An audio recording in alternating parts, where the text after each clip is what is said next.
Today for my podcast, I have Culver Stockton men's head golf coach, Greg Spohr. He is from Quincy, Illinois. He attended the University of Alabama and played golf there. So that's very exciting. I'm going to ask him a few questions about that. But the first question I want to ask you is how will the team fare this year?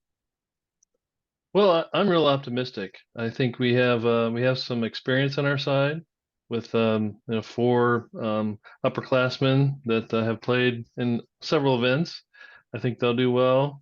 In the past, we've struggled maybe to get a fifth score, but I think we have a couple of players now that can contribute and give us a good opportunity. We play five players usually, and then we count four scores each day. Mm-hmm. And in the past, once in a while, we've only had two or three good scores, so which hurts your overall number. So I'm real optimistic about our team this year. Well, that's good. So I know your guys' seasons are in the fall and the spring. So what was your guys' best team score in the fall? I believe we broke 300 in the fall, and that was one of our goals. We knew we could do it. Um, it's a combination of the physical part and the mental part, getting over those humps. And once you're there, it's easier to do the second time. So I know you mentioned that you have a lot of seniors coming in or going out after this season's over. What kind of recruits or transfers do you guys have coming in that'll help you out next year? My goal was to have around 10 people on the team. We have nine currently. We have one player that also played basketball, and he's got a job, so he's going to be leaving, not playing in the spring. But we have four returning players for next year.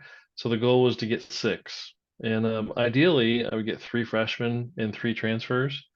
We have one committed freshman and two freshmen that I think we're in good shape on, but you just never know until the very end. But I think we'll hit our mark on the freshman side of things. We also had one player that has reached out to me. Was interested in football and golf. It's coming from Texas. So I don't know much about his golf history or anything at this point in time, but it's an opportunity. We might have a fourth freshman. A couple of the transfers that I had my eye on have decided to go south further and not stay in the northern part. So we're not as optimistic on the transfer side of things, but that can change pretty quickly.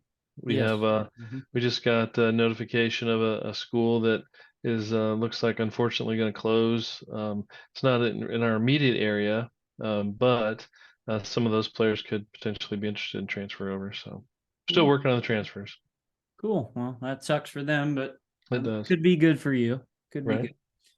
good. So I know I mentioned in the intro that you played golf at Alabama. So what was your college career like there, opposed to you would say a college career of a golfer at Culver Stockton? Yeah, it's a little bit different. I was a walk-on. I initially was going to play golf and had a half scholarship to go to Western Kentucky University. Budget cuts hit them, and they said it wasn't going to be happen my freshman year. And so I had a friend of mine was going to Alabama and playing golf. She said I should come down and check out the course down there, which I did. I really liked the area, loved the school. I was at that point in time, I was going to major in business and go. I was going to be a club pro somewhere. I took some of the orientation tests, and they said, "Hey, did well in math. I've always loved math, and I liked computer at that time, and went into computer science, and I loved it. I walked onto the golf team, and I did make the team each year. There's It's a little different there. They had scholarship players that the coach recruited, but then they also opened it up for any walk-ons that wanted to play, and we played a six-round qualifier each year, and there were probably 80 plus players come in, and Wow. the coach kept a bigger team. He had between 15 and 20 players he kept, and I was able to make the team each year, so I kind of had to requalify each time, and is a bigger team, and we we played some local events. I probably played in half a dozen events. I didn't play in any events my freshman or sophomore year, but my junior and senior year I played in a couple. Got to travel a little bit. So Oh, that's cool. Cool. What was your best score? so I had my best round was going, and probably my best score also. We played at the LSU Invitational in Baton Rouge. Hmm. Sherwood Forest Country Club is where we played. I'll never forget it. It sticks out in my mind still. I was 3 under par after 15. The coach drives by and asks how we're doing, and I tell him, and all I wanted to do was just get in at 3 under par, and because Hmm. he said, "Hey, bring it home."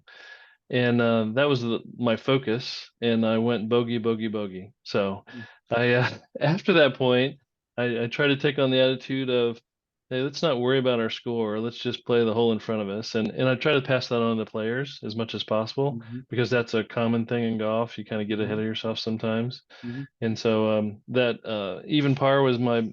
I didn't shoot under par in an event in college, but think I shot even in it was a 54 hole tournament. My average in this was like 75, 76 overall. Yeah.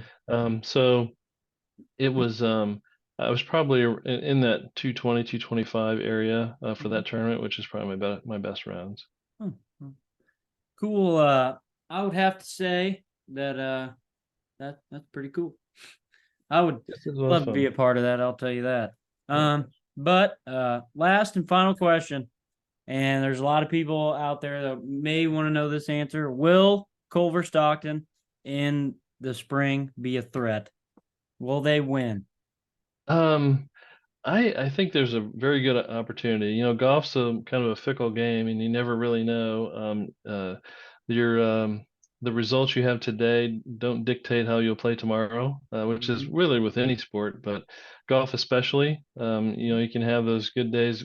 Anyone who plays golf, you can have a good nine and then have a follow up with a bad nine, or vice versa. You can have a really bad nine and something happens and the back nine is really you play great. Mhm. So that can happen day to day. But Mhm. I really think that the players have worked really hard on their mental approach, their skills, and I think we'll be a lot more consistent this year, so we won't see those fluctuations. At least that's my hope. And I think that when we get up near the top, we we did win our own tournament. You know, was it last spring, I think, and then last fall we finished second in our tournament, but we were in second position in our conference going into the second day, and and I think we had high expectations. We were in third with just a few holes left, and again that thinking that we really had to do something special, spectacular, cost us the last few holes. So I think we can get up in the top two or three in the conference. If not, you know, if we have some really good days and keep our composure, I think we can compete for the conference championship. Well, it's awesome to hear. We love to hear that Culver Stockton's doing well. So, uh, Yes, I agree. I this is some one last thing I ask everybody before they go. What's going on in your life? Let us know. What's going on in Well, Greg Spohr's life?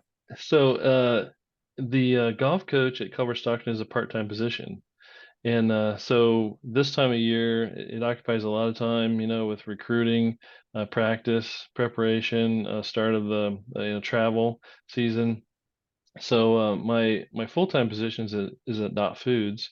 I manage a group of developers and some admins for different systems. We got a lot going on there. There's a lot of buzz in the kind of the computer side of things about AI, and we're all trying to learn as much as we can, as fast as we can about that and how it could apply. So that's keeping me busy on that side. And then golf's real busy. So springtime is really busy and fall. And then we do this vacationing and stuff in the summertime. But I have three grandchildren. Mhm. Two of them were born late last year, so they're only in that Oh, 2 to 3 months cool. old. So Cool. we visited, but no, don't get to visit as much as possible. You know, they range from like 2 hours to about 5 or 6 hours away. So Mhm. kind of have to with a busy schedule, it's hard to get away and match up with they have busy schedules also. So Yep. Yep. so that keeps us busy.